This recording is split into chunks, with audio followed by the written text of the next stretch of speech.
Pour améliorer sa vie financière, il ne faut pas seulement blâmer le boulot, ou le manque d'emploi, le manque d'argent ou le petit salaire qu'on reçoit. Il faut plutôt se focaliser sur soi-même. Il faut améliorer soi-même. Parce qu'il y a des gens qui vivent peut-être mieux que vous, avec moins d'argent que vous. Et ils n'ont pas nécessairement moins de dépenses que vous, croyez-moi.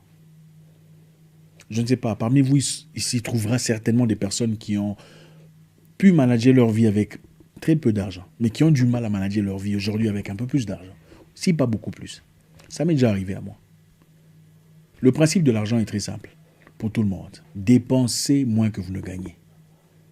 Si vous dépensez plus que vous ne gagnez ou autant que vous gagnez, vous n'irez nulle part. Vous êtes en train de travailler comme esclave. Vous ne travaillez pas pour vivre, mais vous travaillez pour survivre. Si vous gagnez 100 dollars par mois et qu'à la fin du mois vous dépensez 90, vous êtes en train de perdre. Vous êtes esclave. Si vous gagnez 100 dollars et qu'à la fin du mois vous dépensez 60 ou 70, vous êtes en train d'aller quelque part parce que vous avez quelque chose quelque part. Vous avez cette marge de quelques dollars. Le principe est simple. À la fin de chaque mois, vous devez transférer un peu d'argent du mois précédent. C'est comme ça qu'on crée cette stabilité, cette aisance financière. C'est la seule façon. Ce n'est pas le montant que vous gagnez qui est le problème. Le problème, c'est votre façon de dépenser le montant que vous... Votre façon de user le montant que vous gagnez. C'est là où est le principe de votre situation financière. Je connais des gens dans mon pays natal qui ont commencé nulle part. Des gens qui au départ vendaient des cigarettes, des stylos, des bonbons, des petits outillages. Mais aujourd'hui ont des établissements, des grandes entreprises, des sociétés, des hôtels incroyables. Comment l'ont-ils accompli? Sont-ils extraterrestres ou extraordinaires? Non. Vous n'avez pas nécessairement besoin d'un financement pour faire un beau projet. Vous n'avez pas nécessairement besoin de la banque pour commencer quelque part. Si vous n'y arrivez pas aujourd'hui, avec le peu que vous avez, vous aurez du mal avec beaucoup d'argent. Si vous ne pouvez pas gérer votre famille avec le peu d'argent que vous avez, vous aurez du mal à gérer votre vie avec beaucoup d'argent. Aujourd'hui, on pourra voir ensemble quelques éléments qui pourront nous aider à renverser la vapeur. Beaucoup de personnes pleurnichent sur leur situation, mais reprennent les mêmes erreurs, les mêmes parcours, les mêmes schémas qui les ont menés à l'échec. Je connais aussi des gens qui, par magie de la vie, se sont fait beaucoup d'argent. 800 000 dollars d'un coup, honnête ou pas, bref, boum. Mais quelques temps après, en moins de 6 mois, fini.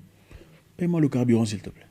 800 000 dollars. Et qu'est-ce qu'ils ont pour montrer? Absolument rien. Il a acheté une voiture ici, une autre là-bas. Quelques temps après, la voiture est... Rien. Est-ce la faute de l'argent? Absolument pas. C'est la faute, c'est manifestement la faute de la personne. Si vous n'apprenez pas à manager votre vie, si vous n'apprenez pas à contrôler votre vie avec très peu d'argent, vous en serez incapable avec vous. C'est aussi simple que ça. Nous allons voir quelques principes très élémentaires qui pourront nous aider à pouvoir changer les choses. Écoutez, ce n'est pas aussi compliqué. Si vous m'écoutez dans ce principe que je veux vous étaler, dans 6 mois, vous m'en parlerez. Si vous l'appliquez minutieusement, méticuleusement, vous le respectez, vous faites preuve de discipline, dans 6 mois, vous me direz. L'argent n'est pas une question de spiritualité. Même si Dieu donne de l'argent, il faut une science pour garder l'argent. Voilà pourquoi les gens vont à l'école pour ça. Il faut une science pour comprendre l'argent. Sinon, l'argent s'en va. D'abord, pour commencer, il faut faire un budget. Faites un budget pour tout. À la fin du mois, vous recevez votre salaire, prenez un bout de papier et écrivez. Faites un budget. Un budget pour vos dépenses. Un budget pour votre nourriture. Un budget pour le loyer. Un budget pour vos dépenses de chaque jour. Un budget pour les imprévus. Vous faites un budget. Vous répertoriez tout ce que vous dépensez. Faites-le méticuleusement, même pendant un mois. Vous savez pourquoi? Ça vous aidera à voir plus clair sur où est-ce que vous dépensez votre argent.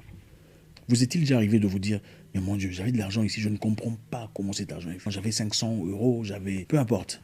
Mais je ne comprends pas en quoi j'ai dépensé cet argent. Bien sûr que vous ne comprenez pas. Parce que vous n'avez pas de budget. Ce n'est pas écrit nulle part. Beaucoup de gens, malheureusement, vivent aujourd'hui comme s'ils étaient riches. Un restaurant, choix. Habillé, oh, j'aime le parfum, waouh. Ah, Gucci, sac, waouh. Mais après, se pose des questions pour comprendre comment est-ce que j'ai dépensé de l'argent. Faites un budget ce mois-ci. Écrivez sur papier. Nous sommes presque à la fin du mois, n'est-ce pas? Les gens seront payés d'ici là. Faites un budget. Écrivez sur papier tout ce que vous avez dépensé, tous vos dépenses. Répertoriez tout ce qu'il y a. Le mois prochain, évaluez. J'ai dépensé autant sur ça. Ça vous aidera à voir plus clair sur votre situation financière. Pour bien gérer votre argent de manière très élémentaire, je vais vous encourager dans un principe très simple. 50, 30, 20. 50, 30, 20. C'est-à-dire 50% de votre salaire, 30% de votre salaire et 20% de votre salaire. Qu'est-ce qui va se passer avec ça? 50, 30, 20. 50% de votre salaire sera dépensé dans les besoins essentiels journaliers ou mensuels. Vous mettez de côté. 30% de votre salaire sera dépensé dans vos désirs, vos envies. Et 20% de votre salaire sera votre épargne. Ça, c'est l'argent que vous ne toucherez pas. 50% de votre salaire, les besoins essentiels de votre vie, c'est-à-dire 50% de votre salaire, c'est-à-dire le loyer, il faut payer la maison, les factures, il faut payer le courant, l'eau, les frais scolaires, les soins médicaux. Donc les choses les plus importantes de votre vie. L'être humain a plusieurs besoins. Il y a des besoins essentiels et des besoins non essentiels. Les besoins essentiels sont ces besoins qui sont importants, sine qua non, les besoins inévitables de votre vie. Écoutez, la plupart des gens vivent bien avec très peu d'argent, mais ont du mal à vivre avec beaucoup d'argent. Vous savez pourquoi? Ce n'est pas parce que les charges ont augmenté. Absolument pas. C'est parce que les envies ont augmenté. Les désirs ont augmenté. Avec plus d'argent, vous voulez acheter du chocolat que vous n'achetiez peut-être pas précédemment. Vous voulez des chaussures Gucci que vous n'achetiez peut-être pas précédemment. Vous voulez aider Jessica ou Joséphina que vous n'aviez pas aidé dans le passé. Vous voulez envoyer de l'argent au pays, l'argent que vous n'envoyez peut-être pas pour des histoires non essentielles. 50% de votre salaire doit être situé sur vos besoins importants. Les besoins sans lesquels votre vie va bouger, votre vie va tomber, votre vie va changer. Beaucoup de gens dépensent plus d'argent quand ils gagnent plus d'argent parce qu'ils veulent peut-être une nouvelle voiture. Une meilleure voiture, une meilleure situation de vie, qui n'est pas nécessairement important. Mais voilà, il y avait un tableau que j'ai vu quelque part, il faut que je l'achète pour ma maison. Il y avait un balançoire que j'ai vu de l'autre côté, il faut que je l'achète. Vous n'en avez pas nécessairement besoin. Mais comme vous gagnez un peu plus d'argent, voilà, il y a de l'espace, il y a ces envies, ces pulsions qui viennent et qui vous poussent à acheter des choses dont vous n'avez pas nécessairement besoin. 30% de votre salaire sera dépensé dans vos désirs. Je rappelle ici qu'il ne faut pas mélanger l'argent. Ne mélangez pas les 50, des 30, des 20. Gardez-les séparés. 30% de votre salaire dans les désirs. Les désirs sont lesquels? Les sorties avec les copines ou les copains, manger au restaurant, aller au cinéma, prendre un verre, s'acheter une chemise, une chemisette, s'acheter des petites histoires. Ce sont des désirs. Acheter des emportés, de la nourriture, ce sont des désirs. Faire un petit voyage, les maquillages, ne sont pas nécessairement des besoins essentiels. Avec un budget, vous serez à mesure de voir combien est-ce que vous dépensez en maquillage. Peut-être si vous en dépensez 2-3 fois par mois, peut-être qu'avec le budget visuel, vous pourrez désormais réduire vos dépenses en maquillage en une fois par mois. Et cela fera une grande différence accumulative en 2 mois, 3 mois, 4 mois, 6 mois. Et 20% de votre salaire sera votre épargne mensuelle. 20% chaque mois. Petit à petit, progressivement, vous verrez une grande différence sur votre stabilité financière. Malheureusement, beaucoup de personnes attendent que le ciel s'ouvre et que la manne tombe avec de grosses sommes. Malheureusement, ça n'arrive pas à tout le monde. Et même si cela vous arrive, si vous n'êtes pas préparé, si vous n'êtes pas organisé sur le plan financier, ça prendra très peu de temps, peut-être des mois, ou peut-être une année. Vous n'en aurez plus. Vous ne dépenserez pas votre argent d'épargne, même pendant les urgences. Parce qu'à travers vos besoins essentiels, vous placerez de l'argent, c'est-à-dire vous mettrez de l'argent de côté. Vous assignerez un montant pour l'urgence. 50, 30, 20. Maintenant, quelles sont les solutions que je pourrais proposer? Réduire les dépenses, encore une fois. Le principe est simple. Dépensez moins que vous ne gagnez. Pas dépenser autant que vous gagnez pour montrer aux gens que vous avez réussi dans la vie.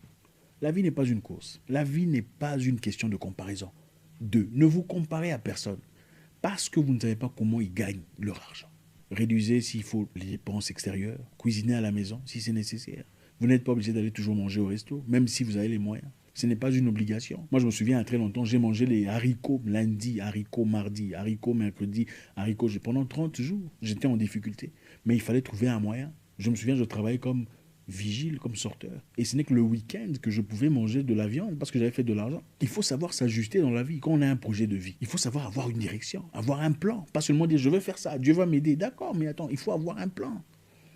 Tu ne viendras pas vouloir épouser ma fille disant, bon, Dieu va m'aider, on va avoir une maison. Non, je dirais non. Monsieur, qu'est-ce que vous avez comme plan de vie?